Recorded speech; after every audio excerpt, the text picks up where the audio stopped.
Bonsoir les amis, Astrologix au micro pour un mini podcast.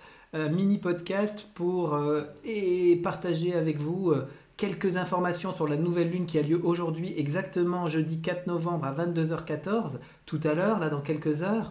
Et nouvelle lune qui a lieu dans le signe du Scorpion, signe d'eau, signe d'intensité, signe d'alchimie, signe voilà, des profondeurs, hein, comme on l'appelle, mais aussi signe de l'alchimie par la relation.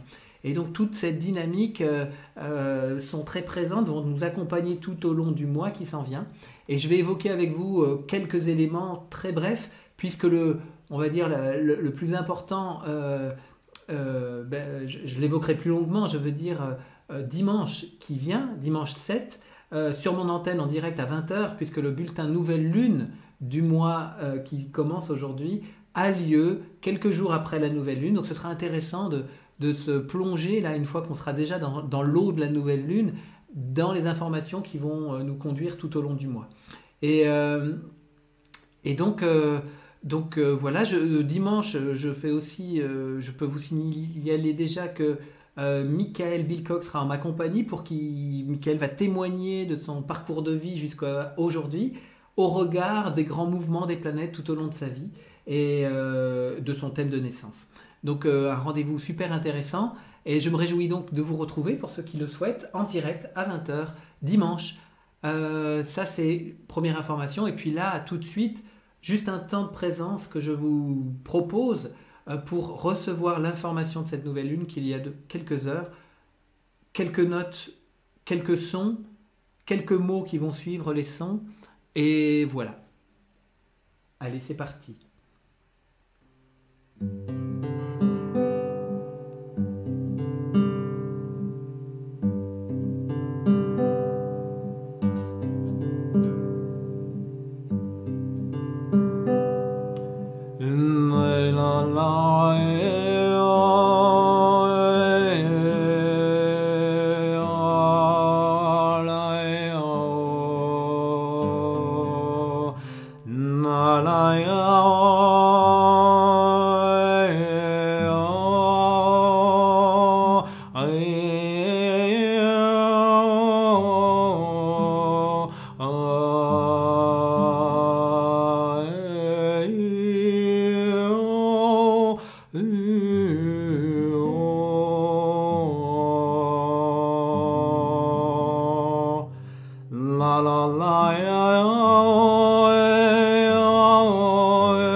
Nouvelle lune dans le signe du Scorpion.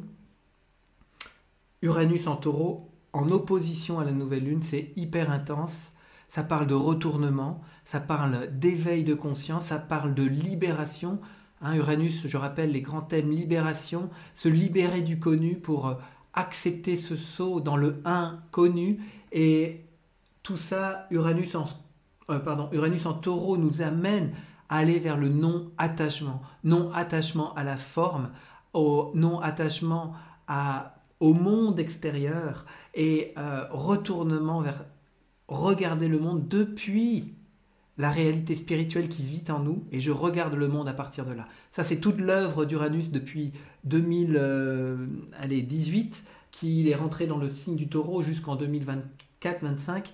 Donc ça, c'est vraiment l'éveil dans la matière, puisque c'est le signe propre à la matière, le taureau. Et le mot-clé du taureau, c'est le non-attachement. Libération, et Uranus nous propose un grand élan de libération. En face, Soleil, Lune dans le signe du Scorpion. Le mot-clé pour le Scorpion, c'est la non... d'un côté, donc non-attachement en taureau, et en face, dans le signe en face, non-identification. Et donc, avec la présence d'Uranus là, qui fait face au Soleil, c'est une proposition pour aller visiter toutes nos identités humaines sur lesquelles nous sommes encore attachés, accrochés, identifiés, et pour s'en libérer. Et pour ça, Uranus nous aide profondément. Il invite à nous relier au Christ, parce que c'est bien de ça qu'il s'agit dans cette nouvelle lune. C'est la reliance au Christ, la reliance à l'être divin, et on peut regarder notre vie depuis cette conscience-là. Et donc il y a une alchimie qui se crée alors, il y a une transformation intérieure qui se crée, et la nouvelle lune va nous accompagner puissamment tout au long du mois pour ce travail de non-attachement, de non-identification, et de fait, de réception de nouvelles informations, de nouvelles ondes. Mercure est en balance, conjoint à Mars qui est juste après en Scorpion, donc ça donne beaucoup d'intensité dans le verbe. C'est un verbe qui est profond, c'est une communication profonde et en même temps porteuse d'harmonie. Ça peut se faire en même temps dans l'énergie balance, mais ce qu'on doit partager, c'est vraiment ce qu'on est invité à partager, c'est nos profondeurs. Mars en Scorpion, il nous invite à descendre dans notre creuset là, intérieur, aller puiser en nous des informations là, qui sont enfouies. C'est vraiment l'énergie de l'archange Michael qui peut nous accompagner. C'est tous ces héros là qui ont Hercule et toute la mythologie grecque. C'était vraiment ce combat intérieur, on pourrait dire ce guerrier de lumière qui éclaire toutes les zones d'ombre en lui. Et c'est un mois favorable à ça. Et qui va se mettre en dynamique, Scorpion, par l'interaction avec l'autre, avec les autres, avec le groupe. Et c'est dans la relation, ou dans les relations avec l'extérieur, avec le groupe, avec le monde, avec la société. Scorpion, c'est tout ça, la société. Et c'est par là, c'est en étant en relation avec ça qu'on va avoir le matériel pour alchimiser ce qui a besoin de l'être en nous. Donc, hyper intense. Voilà un mot pour vous dire qu'aujourd'hui, c'est la lame du tarot qui est en lien avec le jour 4 novembre 2021, c'est le 20, le jugement, la lame 20. Et voilà, je me propose là juste de vous lire quelques éléments. Les éléments symboliques de cette carte, c'est dans la partie inférieure de la lame, donc de la carte, une femme et un homme entourent un jeune enfant sortant d'un tombeau.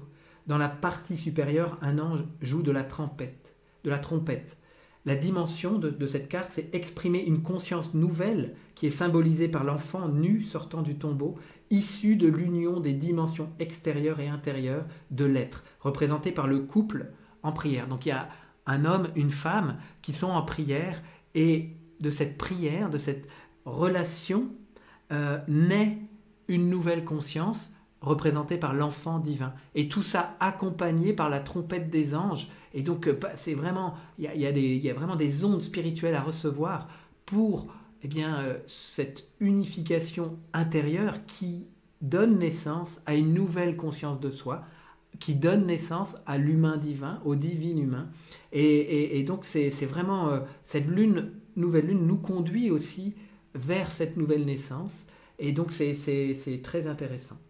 Et on pourrait dire la phrase clé de cette lame, c'est entendre l'appel du divin et se placer à son service. Entendre l'appel du divin et se placer à son service. C'est magnifique, tout un programme. Je m'arrête là parce que j'ai dit qu'il allait être court, donc j'en dis pas plus. Je vous retrouve dimanche avec joie sur mon antenne YouTube à 20h. Voilà les amis, et je vous souhaite une belle nouvelle lune, pleine de conscience et pleine de réceptivité aussi, plein de réceptivité pour accueillir la graine du jour, l'information du jour qui va nous conduire tout au long du mois.